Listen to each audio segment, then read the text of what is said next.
Good day! Welcome to Music Motors. Welcome to the 2019 Mitsubishi Outlander PHEV. Now, the PHEV, the Outlander PHEV, is powered by a 2.4 litre petrol engine which produces 135 PS, 211 newton meters of torque, and has about a 13-14 kilowatt battery pack. As a result, you can get an extra 60 to 70 kilowatts at the wheels, a little bit of extra torque, and a real-world 28-mile range, and that's on the new testing cycle. This one's finished in red diamond, about a £700-ish option, and prices on this being an Excite start at around £40,000. Now, the Outlander PHEV, the PHEV, is supposed to kind of give you the capability of getting ridiculous fuel economy around town and very good fuel economy on a longer run, so long as the battery's charged. So I was really interested by that. I wanted to find out what kind of range these could realistically get in the real world in different lifestyles. So in this episode of Music Motors, I'm testing the 2019 Mitsubishi Outlander PHEV and putting it through a few different tests to see how in the real world it copes, because realistically I've not seen a real world test, proper real world test, where someone like me, an idiot, has driven one and forgotten to charge it and still taking it on a run. It's a cold one, it's a chilly one, and I've got a cold myself. But it's an around town economy test. This is something which a lot of people are probably very interested in. What I've done is I've charged this overnight, which has cost, I don't know, under £1 worth of electrics, probably like 50p's worth of electrics. And now I'm going to drive it around town, and it's going to be a mix between that EV battery and the internal combustion engine. So let's find out what economy I get at the other end.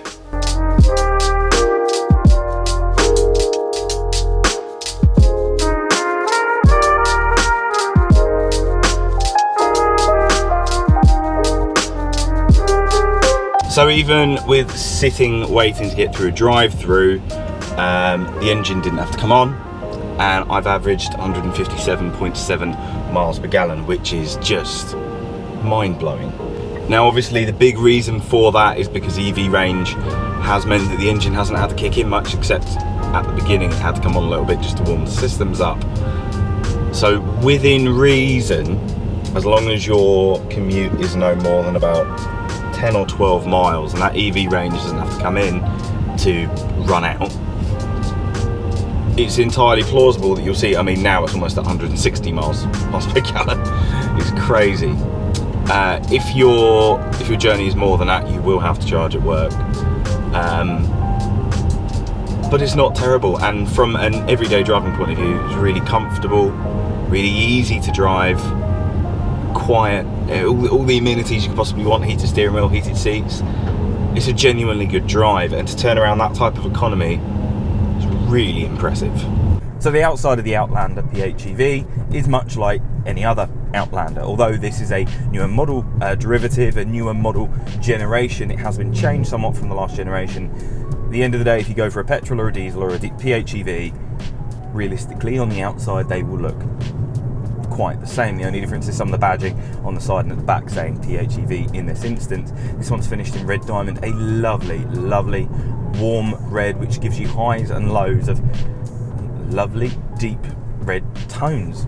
It is a great looking colour for a great looking vehicle. The front end of the Outlander is very Mitsubishi design language, but equally isn't round, isn't old like we've seen in the last generation L200 and, in fairness, the last generation Outlander. This is their bold new style, like you see on the new L200, like you see on the Eclipse Cross and the new ASX. This is their newer design language, and boy does it look good. A pronounced front end with LED headlights surround, nice amount of chrome, good amount of grille, lovely daytime running lights. When it comes to the side profile, at the top of the door you do have a nice line which runs to the back and slight bulges. It's not shouting SUV as much as some of the competitors, but as a result it then gives it more of a sleek, almost compact design, which is quite nice.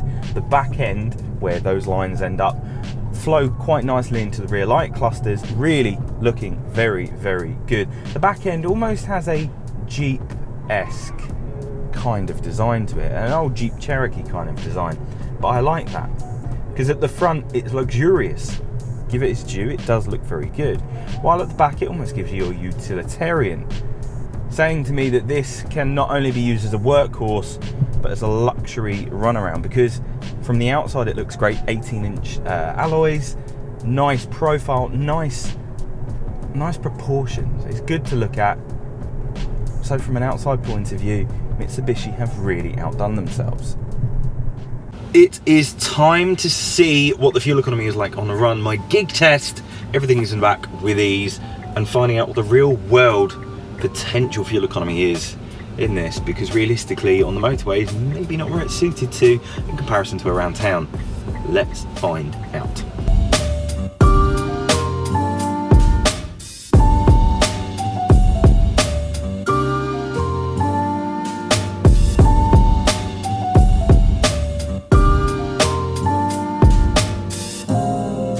Okay, so far we're looking at 52.1 miles per gallon. While the electric charge was there, it was good, and then it generally kind of recouped some of its stuff on the motorway in traffic, so it meant that you didn't have to idle in traffic time.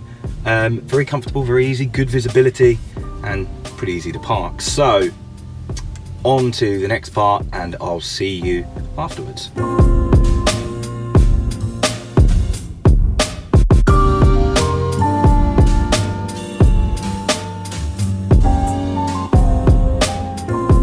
Okay, so I stopped for a quick fill up of electricity because I ran out effectively. And even with it running out, I got 47 miles to the gallon combined through everything, which isn't bad considering the amount of traffic and all sorts of different road types I've hit.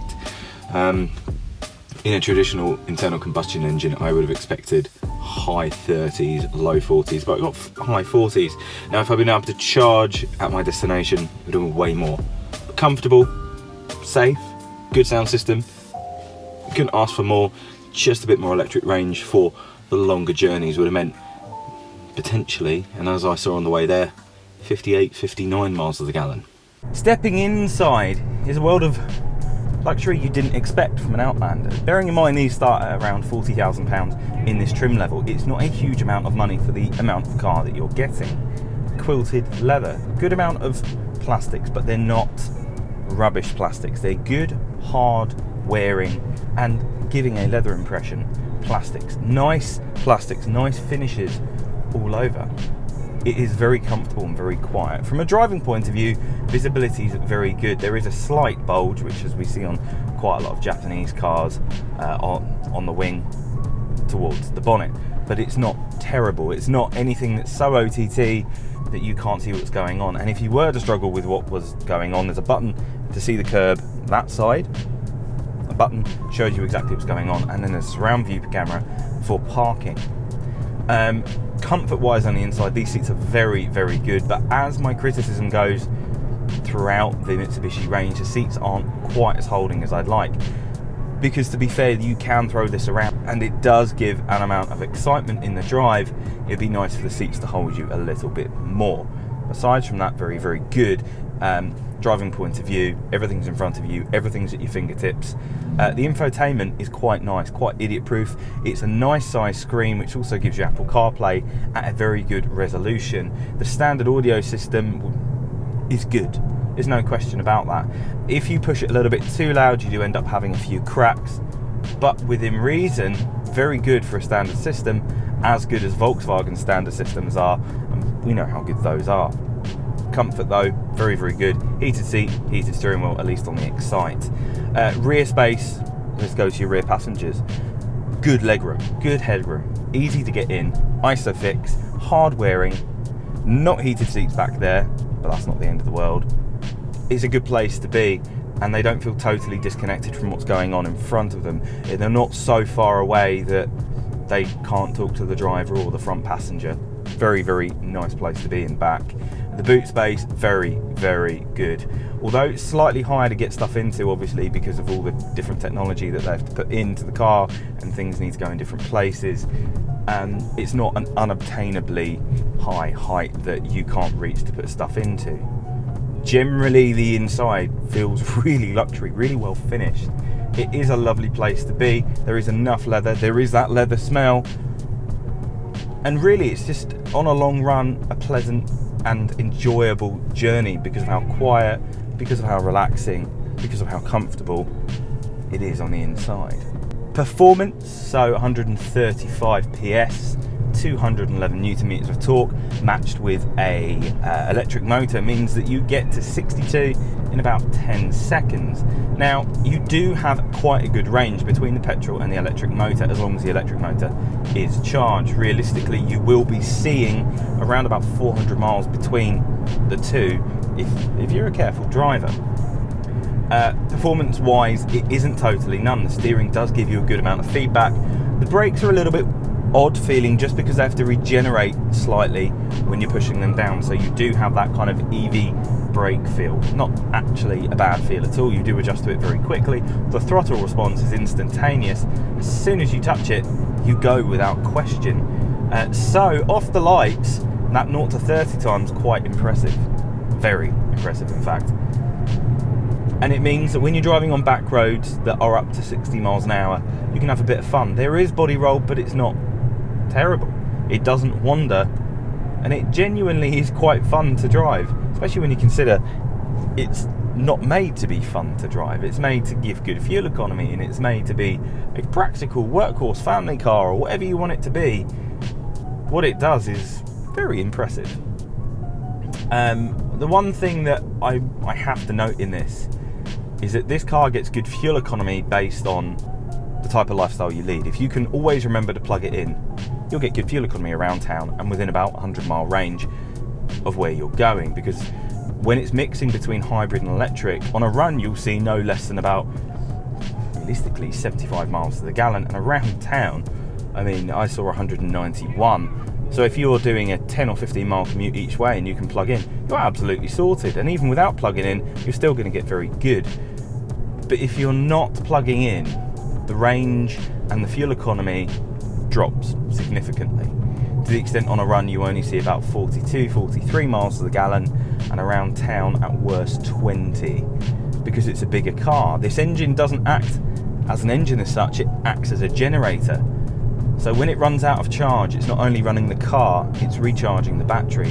So it's putting a lot of load on the engine, so as a result you do end up drinking a lot of fuel. But that's just to do with certain lifestyles. This car, as long as you have the right mentality when you drive it, and remember to plug it in when you go to the shops or when you get home or whatever you're doing, it is absolutely fantastic on fuel economy. Business in kind is quite good, or benefit in kind even. What am I talking about? Generally, I really like it.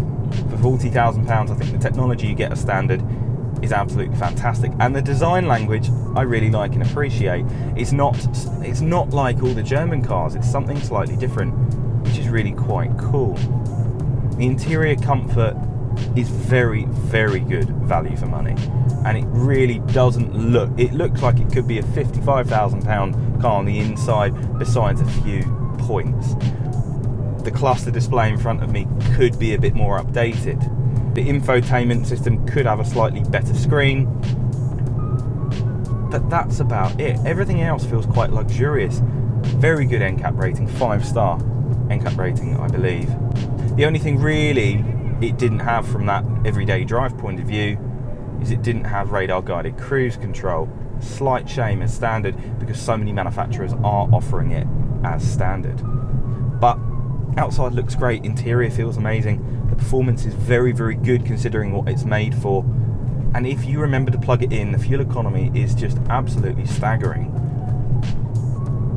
If you don't do heavy miles and you drive one of these, and you just use the petrol engine to charge it up when you've got a little bit low and you make sure you plug it in at home, you'll effectively be running it as an EV, and you can put this in EV priority mode, meaning it won't switch the engine on unless it absolutely has to.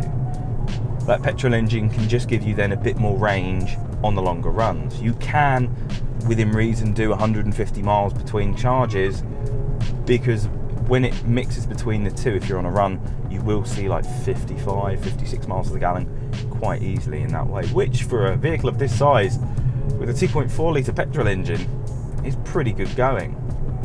The nip is there, the fun is there, it's cost effective, it looks great.